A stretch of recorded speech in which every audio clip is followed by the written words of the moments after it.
programação técnica aqui da primeiro bloco do Diálogos pelo Clima Bioma Caatinga.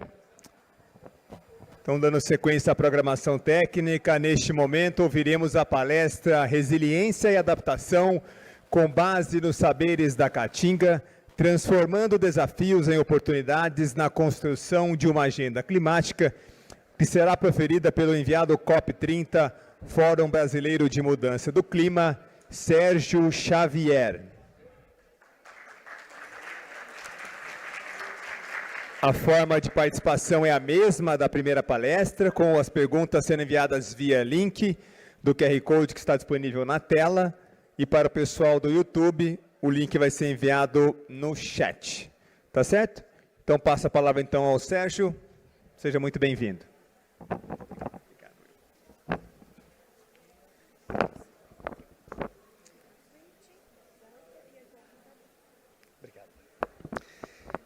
Bom dia a todo mundo bem alimentado, né, com esse coffee break, com energias renovadas. Realmente a gente precisa de muita energia para encarar tantos desafios. Eu queria iniciar agradecendo o convite, a oportunidade de estar aqui com vocês. Queria agradecer a diretora Ana Euler, que está aqui presente, representando toda a direção da Embrapa. Parabenizar a Embrapa e os parceiros por essa iniciativa. Queria agradecer ao Jorge Werneck, que também eu venho acompanhando aqui, o trabalho está ali. Jorge, obrigado. Agradecer a bela apresentação do meu colega, enviado especial, Marcelo Bear, que me poupou de falar coisas mais complexas, né? Porque ele fez uma síntese fantástica do contexto da COP e também já entrando ali nas questões, nos desafios da bioeconomia. Enfim, queria agradecer muito essa oportunidade e dizer que toda vez que eu vou falar sobre esses temas, eu fico imaginando quais são aqueles pontos de transformação, porque são tantas questões. Falar de clima é falar de tudo, né? De todos os setores, de todos os problemas, de todos os desafios, de todos os conhecimentos. Então, como é que a gente, onde é que a gente deve atuar para realmente fazer processos de transformação, processos transformadores, sobretudo da economia, que é onde está o ponto fundamental.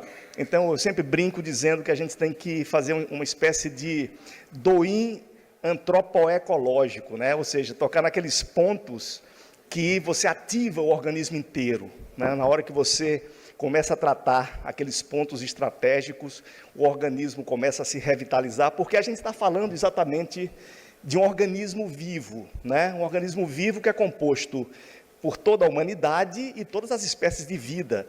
E tudo devia estar sendo estruturado para suportar a vida. A vida é o único diferencial, é a única coisa que faz a diferença em todo o universo. Se a gente pega todos os planetas, tudo que existe, a gente vai ver que a vida é realmente a única diferença que a gente tem em uma infinitude de coisas que estão aí no universo. Portanto, toda a economia, todos os processos, todas as nossas atitudes deviam ser em defesa da vida. E a gente não está avançando nisso. A gente está construindo modelos econômicos, modelos políticos, modelos até de educação que muitas vezes não estão voltados para esse suporte da vida. Portanto, a minha apresentação vai tentar focar nessas questões. Qual é o ponto fundamental que a gente deve atuar, que junta tudo que precisa ser juntado, que junta direitos humanos, redução de desigualdades, proteção do meio ambiente, regeneração, restauração ambiental, emprego, renda, sustentabilidade econômica, etc., etc., etc., saúde. E a minha resposta é que é na economia. Portanto, em relação à Caatinga, eu destacaria que a gente precisa construir um modelo econômico para a Caatinga, que nós não temos um macromodelo econômico para os biomas. A gente tem modelos de negócios que não são inventados pela sociedade como um todo, são criados muitas vezes por alguns setores especificamente, e esses modelos não estão criando um equilíbrio. Portanto, é nesse sentido que eu vou provocar um pouco aqui nessa minha fala, destacando que o problema é o modelo econômico, né? Então, é no modelo econômico que a gente tem que buscar a solução. Portanto, a gente tem que definir o que é importante crescer na economia, a bioeconomia, os modelos circulares, os modelos inclusivos, etc., etc., cooperativos. Inclusive, tivemos aqui um vídeo muito importante no início, falando da importância das cooperativas.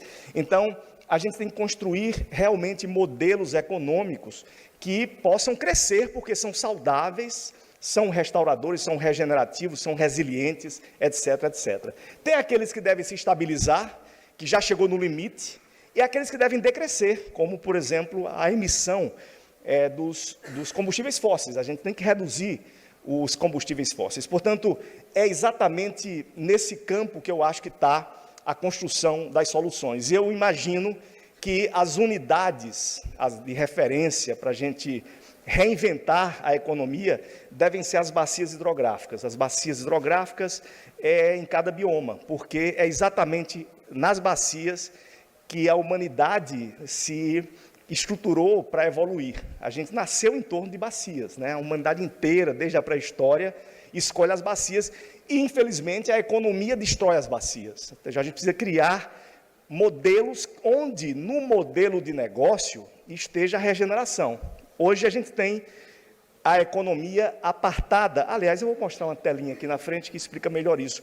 Eu vou passar muito rapidamente sobre esses indicadores, que eu acho que todos vocês aqui sabem, dos indicadores científicos, apontando a ultrapassagem de todos os indicadores mais complexos, né, em termos de sustentabilidade.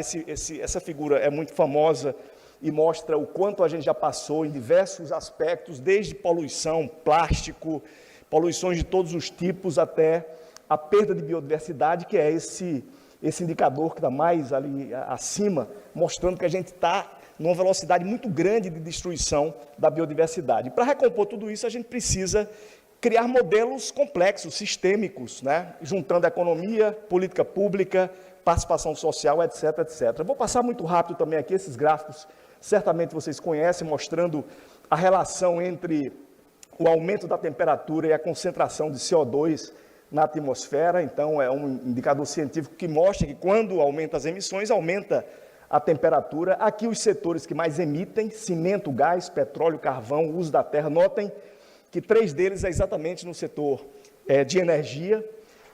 Aqui são os cenários, caso a gente não faça o dever de casa, se a gente não cumprir as metas de redução das emissões, a gente não vai chegar numa situação agradável nas próximas décadas. Vão ser ondas de calor insuportáveis, chuvas intensas. Notem que aqui as nossas NDCs, os compromissos dos países ainda não atendem à meta de ficar ali abaixo de 1,5. A gente precisa realmente avançar e a COP30 vai ser fundamental nesse sentido. Aqui mostra que a gente já passou em 2024, a gente passou durante o ano inteiro, a média ficou acima de 1,5. É um indicador que precisa ser consolidado esse ano, no próximo ano, mas isso mostra que a temperatura realmente está crescente. E aqui, chegando no território, eu destaco a situação dos nossos municípios, voltando aqui, focando aqui no Brasil, né? Essa tabela é uma tabela que mostra os indicadores mais relevantes em relação às mudanças climáticas. É aumento de temperatura, aumento de vento, aumento de chuva intensa, aumento de seca. Todos esses indicadores são com base científica, que estão com a setinha para cima, mostram que estão piorando. Se a gente pega o Nordeste, a gente nota que praticamente tudo está piorando. Tem algumas incertezas, esses quadrinhos mais claros são incertezas, mas a tendência é piorar, principalmente aqui no semiárido, que é uma região que já está ficando árida em alguns lugares. Há 3 semanas eu fui no norte da Bahia, onde já é um clima árido, ali Xorroxó, Macururé, naqueles municípios ali do norte da Bahia. Portanto, é fundamental a gente equipar os municípios a terem capacidade de enfrentar, e os municípios não estão preparados para isso. Dos 5.570 municípios, apenas 3.700 praticamente não têm a mínima condição de enfrentar essas situações. Bem, voltando para a questão econômica, eu fiz aqui um desenhozinho que, é claro, é uma visão muito pessoal de como é a economia hoje e como é que a gente precisa que essa economia seja. Hoje a economia é maior do que a natureza. Se você pegar todos os planejamentos das maiores empresas do mundo, para não falar de todas, se todas elas conseguissem crescer na medida que elas que planejam, a gente não teria natureza para suportar isso. Então, a economia ela não está seguindo os limites mínimos da sustentabilidade. E não está incluindo as pessoas. A economia cresce, o PIB cresce, etc., mas as pessoas continuam pobres em grande parte do mundo, né? Portanto, a gente precisa fazer uma transformação saindo do que é curioso, né? A palavra desenvolvimento quer dizer não envolver. É uma economia que não envolve. Então, a gente tem que sair desse mito do crescimento sem fim, que não existe crescimento sem fim. O único crescimento sem fim é o crescimento do conhecimento, da sabedoria, é o crescimento da circularidade. Os ciclos naturais são infinitos porque são circulares. Na hora que a gente tem um processo linear, a gente não consegue fazer um processo com mais durabilidade. Então, a gente tem que construir esse outro modelo que eu chamo aqui de bioenvolvimento, que é você criar espaços na economia para regeneração. Regeneração é um aspecto natural, né? Para se regenerar, a gente tem que dormir todo dia. A gente está fazendo com a natureza hoje algo como se fosse a gente não deixar a natureza dormir um pouco, né? Se regenerar, se recuperar. Imagina a gente trabalhando sem parar e um monstro, alguém dizendo, você não vai parar, você não vai dormir, você continua. É mais ou menos isso que a gente faz com a natureza. A regeneração é um tempo importante para que haja essa recomposição. Portanto, a economia tem que incluir esse tempo de regeneração. A economia precisa incluir todas as pessoas e precisa formular modelos saudáveis. Aqui, a gente precisa ter o inverso do que é hoje. Hoje, a gente tem os interesses econômicos, principalmente o interesse financeiro, determinando modelos de negócios, determinando como as pessoas, inclusive, vão se comportar. Aqui a gente precisa fazer o contrário.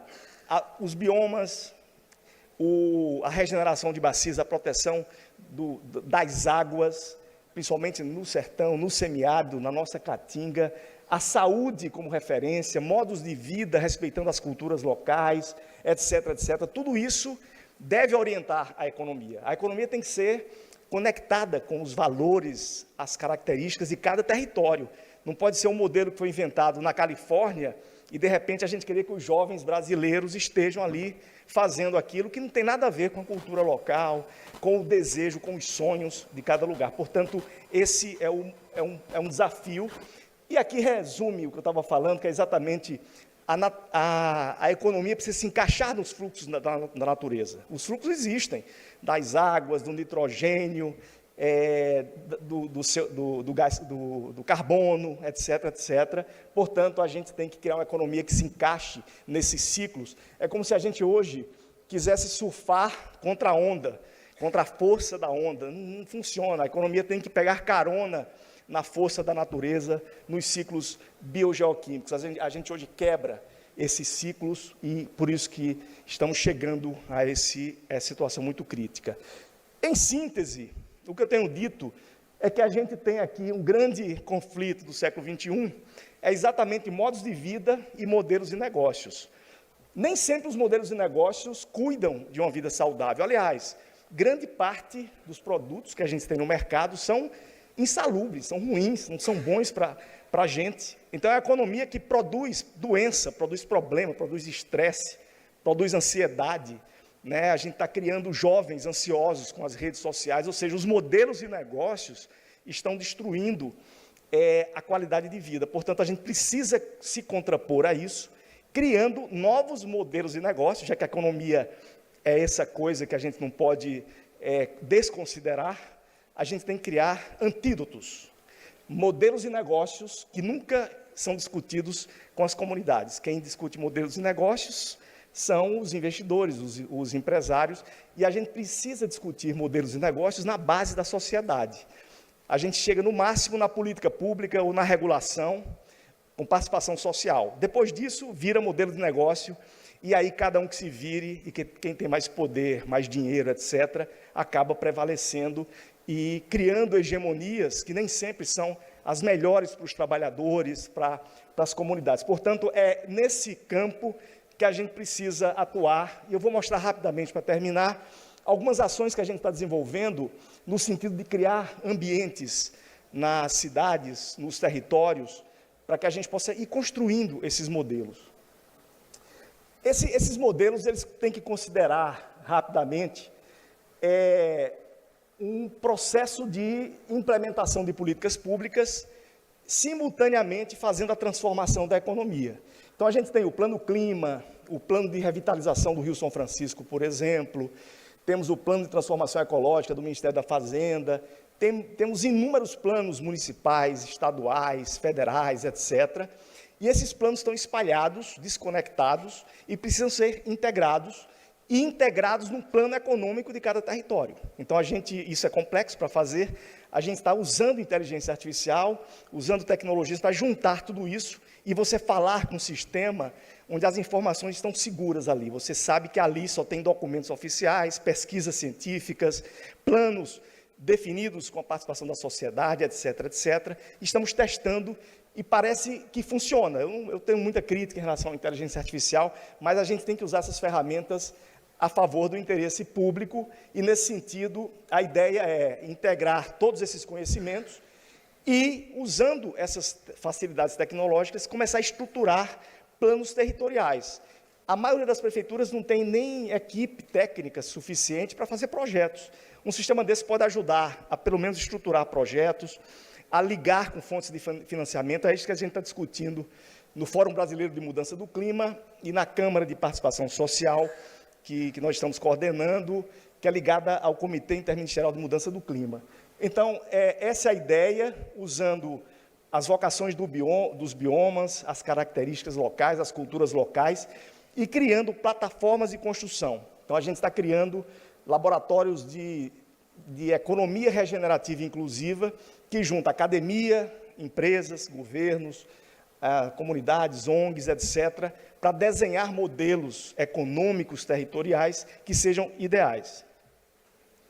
São 3 coisas fundamentais nesse processo: redes de conhecimento e inteligência artificial de interesse público, que é o que eu falei agora, governança sistêmica. A gente tem um processo que não é de caixinhas departamentalizadas, são governos interligados, setores interligados. Eu vou mostrar uma telinha que já mostra essa construção aqui no Brasil, e a transformação socioecológica da economia, que é o que eu falei com mais ênfase nesse processo. Esse quadro está horroroso aqui, mas aqui mostra mais ou menos como seria na prática, tudo que eu estou falando, como é que a gente faz isso na prática. Então, a gente está criando uma metodologia onde nós definimos uma cadeia econômica que é importante num território, ou é importante porque ela já existe, ou é importante porque tem vocação ali, ela não existe, mas pode ser criada. Então, a gente define os elementos dessa cadeia econômica, né? Matéria-prima, energia, transporte, financiamento, resíduos, etc., etc., vê como está funcionando em cada elemento desse, e começa a discutir como seria a cadeia ideal. Como é que a gente transforma essa cadeia numa cadeia ideal? E aí a população, a academia, os próprios governos, começam a ter uma noção do todo, que a gente não tem. A gente não consegue resolver o problema climático com mais facilidade, porque ninguém consegue ver o conjunto. Quando a gente olha os indicadores, fica assustado, mas não consegue ver o sistema que vai resolver aquilo. A natureza é totalmente interdependente, as coisas são interligadas, e as nossas gestões são fragmentadas, departamentalizadas, e hoje polarizada em discussões inúteis, idiotas, que não chegam a nada. Por isso, a gente quer trazer para o território, para que a discussão, que hoje é meio etérea, ela fique ali focada numa coisa prática. Se há discordância, tudo bem, não tem problema, mas que seja em cima de algo prático. Como é que a gente vai reduzir desemprego?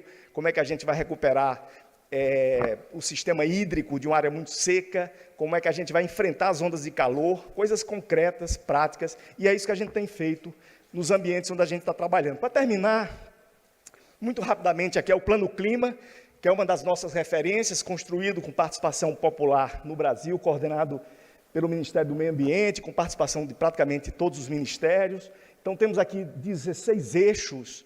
Notem, veja, para tratar de clima, você tem que tratar de turismo, tem que tratar de saúde, tem que tratar de povos indígenas, de transporte, de energia. É um conjunto imenso de coisas. Por isso é importante ter tudo isso num sistema digital. Aqui o plano de transformação ecológica, que a gente usa exatamente para transformar a implementação do plano clima num processo de transformação da economia, com instrumentos financeiros, com instrumentos fiscais, com instrumentos regulatórios, com um conjunto de programas e suportes que o governo federal já está disponibilizando para que a gente faça esse modelo de transformação. E aqui, mais ou menos, como está hoje essa governança sistêmica, que é uma inovação do Brasil. Poucos países do mundo têm isso. Estamos interagindo com muitos países e a gente fica orgulhoso de o Brasil hoje ter uma política climática com todos os desafios, todas as dificuldades, mas uma política que caminha para ser uma referência internacional, que é exatamente o Comitê Interministerial de Mudança do Clima, que são 23 ministérios, os comitês executivos que gerenciam todo o processo, e essas 3 câmaras, a de participação social, que nós estamos coordenando, a de assessoramento científico, que traz a academia, e a Câmara de Articulação Interfederativa, que traz ali municípios e estados nesse processo. Essas 3 câmaras funcionam de forma integrada, e tudo que a gente discute na base da sociedade leva para esse ambiente, para que a gente transforme isso, principalmente em implementação ou em política pública. O foco é realmente implementação, fazer a implementação imediata. O Fórum Brasileiro de Mudança do Clima, ele fica exatamente nessa base, juntando todos os setores e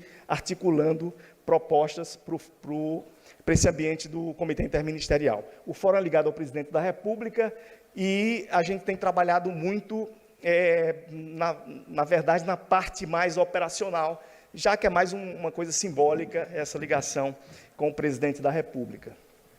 Para terminar, eu vou falar de 2 experiências que a gente está fazendo, trazendo isso para o território. Então, a gente está criando os laboratórios para reformular a economia com participação intensa. Um deles é no São Francisco, que nós consideramos um dos pontos mais críticos desse momento, para o nosso semiárido. Realmente, e não depende só da gente, depende do Cerrado, depende da Amazônia, depende de tudo, né? Então, a gente tem que realmente transformar o Rio São Francisco num exemplo de que o Brasil precisa se unir para proteger todos os nossos biomas, porque a nossa água aqui depende muito. A gente está lá, trabalhando nisso, está aqui presente o Haroldo Almeida, inclusive, que coordena essa base lá no São Francisco, discutindo esses novos modelos de negócios. E para dar só um dos exemplos, é algo que o Marcelo Bear falou muito aqui, o mercado de carbono, né? A gente vê que o mercado de carbono, o problema do carbono foi criado pelos muito ricos, né, que emitiram muitos gases de efeito estufa durante a história, e criam, às vezes, um modelo para resolver o problema que também só os ricos vão ser beneficiados, né? O mercado de carbono é algo que só quem tem muita terra, quem tem muitas propriedades, etc., que vão se beneficiar disso. Então, a gente está discutindo lá como fazer um modelo de negócio que se contraponha a isso e inclua as pessoas. Então, foi criada uma cooperativa de crédito de carbono, que é coordenada pelo Haroldo, que preside a cooperativa aqui presente, e a gente está discutindo como é que junta milhares de agricultores familiares que preservaram as suas áreas, soma tudo isso numa cooperativa, cria um fundo local, uma lei municipal, já tem três cidades discutindo essa legislação. Esse fundo compra esses créditos de uma forma menos burocrática, junto da cooperativa, e esse fundo mais preparado, estruturado, enquadra esses créditos nos padrões internacionais, né, com as certificações, com aquela burocracia toda.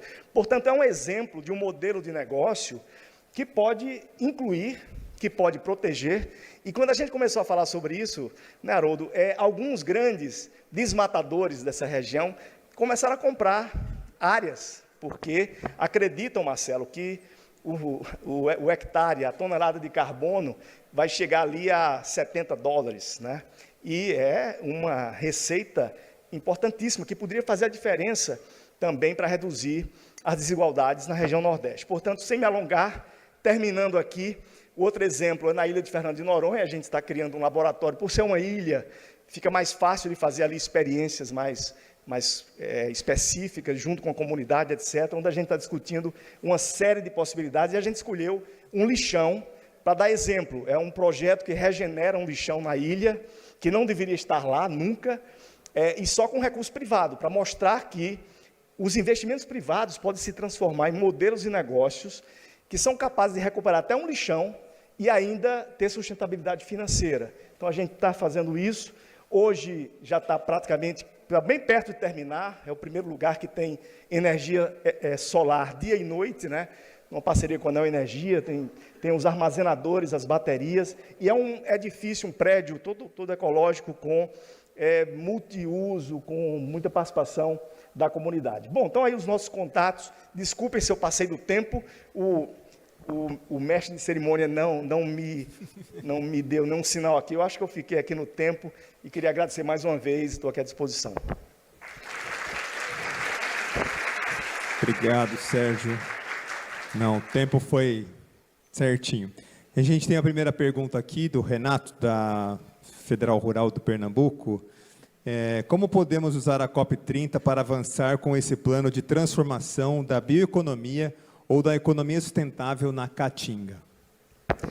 Ótima pergunta. Eu sempre digo que as conferências do clima, e eu participei da primeira, aliás, eu tinha uma apresentação, que eu tenho uma foto lá da Eco 92, né, numa mesa com Gilberto Gil, que era muito ativo, ainda é muito ativo na defesa das questões ambientais, tinha criado a Fundação Onda Azul, e a gente estava fazendo projetos exatamente aqui na região do São Francisco, defendendo a criação de parques nessa região, e, aliás, conseguimos, né, esse bom resultado. Tem um parque nacional, o monumento do São Francisco, e assim, eu participo desde o primeiro, né, me considero quase um dinossaurozinho verde aqui, de ter participado tanto desse processo, e realmente a gente fica vendo que a solução é da base para o global, né, porque eu costumo dizer que a solução do global para o nacional avança nas conferências do clima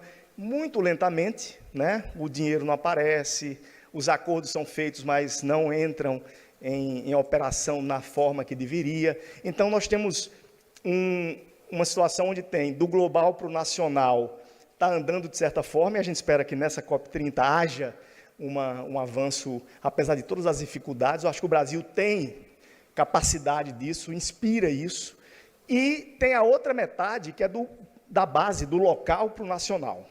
E nisso, o embaixador André Corrêa do Lago foi muito feliz na primeira carta da COP30 a convocar um mutirão global, né, Marcelo, para fazer essa mobilização na base da sociedade, porque é ali que está a solução. As soluções não virão dos nossos estadistas, que às vezes até querem, mas é tanta pressão dos setores poluentes, etc., que anda muito lentamente. Portanto, a gente acha que esse modelo de discutir cadeias econômicas locais, modelos econômicos que realmente incluam, melhorem a vida das pessoas e regenerem o meio ambiente, é a melhor maneira de fazer esse processo.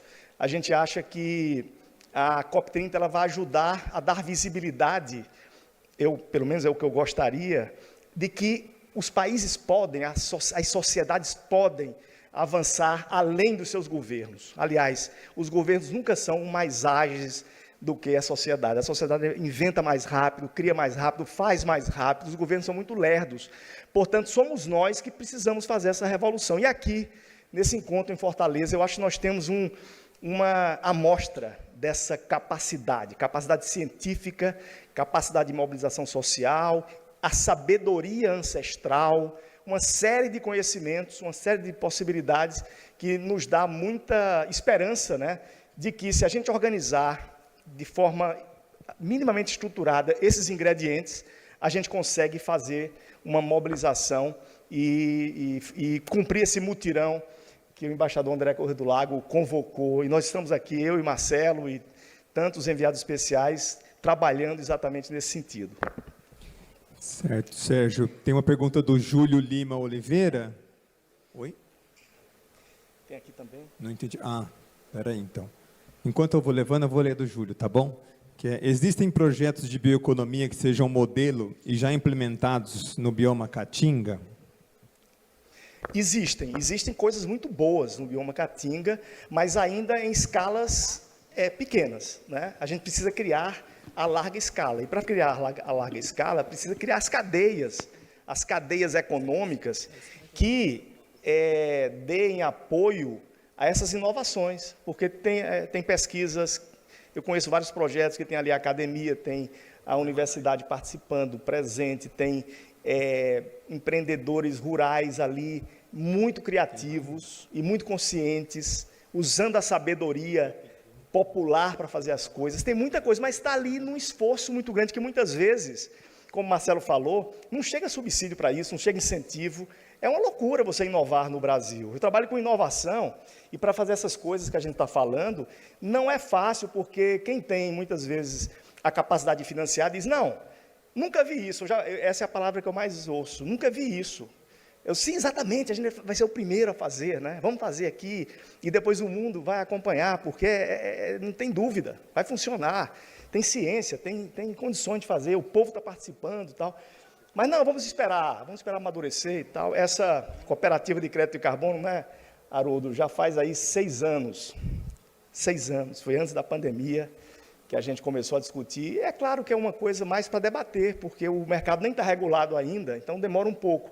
Mas demora para fazer grandes revoluções. Por isso que a gente tem que juntar realmente todos os setores, e tem muita gente criativa em todos os setores, né? Muitas vezes há críticas a setores empresariais, mas é exatamente no setor empresarial que tem muita transformação, muita inovação, e a gente tem que juntar sem preconceitos. Sérgio, estou aqui agora. Eu vou pedir só para você ser um pouco mais rápido, porque tem muita pergunta que está chegando, então eu estou com receio aqui e tal. Vou pegar aqui, ó, esse eu acabei de ler. Vamos pegar. Você pode comentar mais sobre os projetos que envolvam o crédito de carbono chegando aos mais vulneráveis? Bem, é mais ou menos o que eu falei. Quem quiser mais detalhes pode falar com o Haroldo, que está coordenando a cooperativa, está ali. Mas é uma construção, porque nem o mercado regulado ele previu, né, essa pulverização. O mercado regulado, ele olha grandes pacotes de carbono, grandes projetos, etc. É tudo muito caro, para você certificar, tem que, inclusive, fazer tudo em inglês, é uma coisa louca. Não é inclusivo. Então, o modelo, em resumo, é um modelo muito simples, onde você tem as cooperativas, para juntar todos que têm ali áreas preservadas, criar uma certificação que garanta que aquela área está preservada, e hoje é muito simples isso, com tecnologia, você tem hoje imagens que provam na hora, online até, que aquilo ali está preservado realmente naquele ponto. Essa cooperativa organiza isso, a gente cria uma lei municipal, um fundo municipal, com a legislação simples, que a gente já tem um modelo.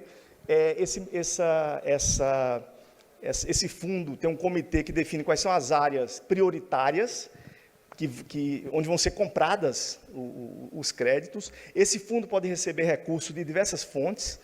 Esse fundo, o carbono que a gente está tratando não é só o carbono em si, a gente está chamando de carbono integral, que é vários serviços ambientais que podem ser interligados, né? Inclusive crédito de biodiversidade, o crédito que Marcelo falou que está sendo construído, ou seja, dá para juntar vários créditos e criar um valor que realmente possa fazer uma diferença social e mexer na economia local. Imagina esse recurso circulando ali, com muitas pessoas naquele lugar, e pessoas conscientes de que preservar traz retorno, que é uma mudança cultural. Por isso que nós achamos que esse modelo, não vou me alongar tanto, já que o tempo está curto, e, aliás, se tiver pergunta difícil, vou dizer que o tempo terminou, né? Para me salvar. Não, eu vou fazer a última pergunta por causa do tempo, e vou pedir desculpa ao restante, que a gente vai encaminhar para o seu e-mail, e aí o Sérgio com certeza responde depois. Da Sandra Monteiro, da Secretaria de Ciência e Tecnologia. Primeiro, ela parabeniza pela fala concatenada com a temática da ICID 2025. E como que os governos estaduais têm atuado nessas plataformas com o ecossistema de ciência, tecnologia e inovação? Os governos estaduais? Estaduais. Isso varia muito em cada lugar, né?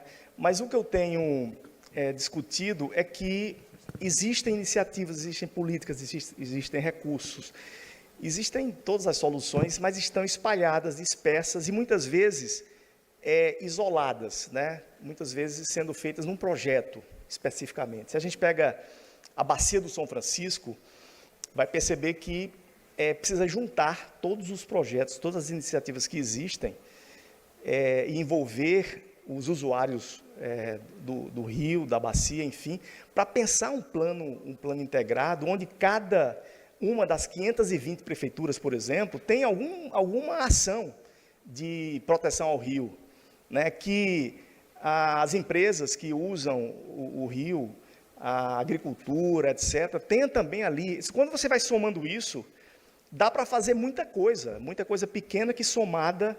Então, é disso que eu estou falando, a gente pensar modelos econômicos, onde uma pequena empresa se encaixa nesse modelo, uma grande empresa se encaixa nesse modelo, um produtor rural se encaixa no modelo, mas que a gente tenha a visão do todo, a pesquisa entre ali, onde está faltando, porque muitas vezes não tem um match da pesquisa com a demanda, às vezes o pesquisador está estudando uma coisa que não sabe que mais urgente é outra, que ele poderia estar ali adaptando a pesquisa e já ter uma solução. Então, esse sistema digital que a gente sempre está discutindo, ele é fundamental para juntar isso, porque eu não tenho dúvida nenhuma que já existe solução.